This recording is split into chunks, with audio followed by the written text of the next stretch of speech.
Good morning. இன்றைக்கி எங்கே இருக்கிறேன்னு பார்த்தீங்கன்னா, பிளாக் தண்டர் பக்கத்தில் அவானா ரிசார்ட். அங்கே எங்கள் +2 குரூப்போட reunion get together one day program. Yesterday morning வந்தோம். இன்ட்ரடக்டரி ப்ரோக்ராம் இருந்துச்சு, அப்புறம் கேம்ஸ் இருந்துச்சு, அப்புறம் போன் ஃபயர் இருந்துச்சு, நைட்டு டிஜே டான்ஸ் எல்லாம் இருந்துச்சு.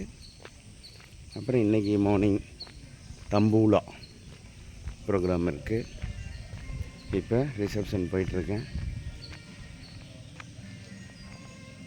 பாருங்கள், இந்த பிளேஸ் ரொம்ப பியூட்டிஃபுல்லாக இருக்குது. அவானா ரிசார்ட் ஜென்னிஸ் ரெசிடென்சி அவங்க குரூப் தான். தேங்க்யூ.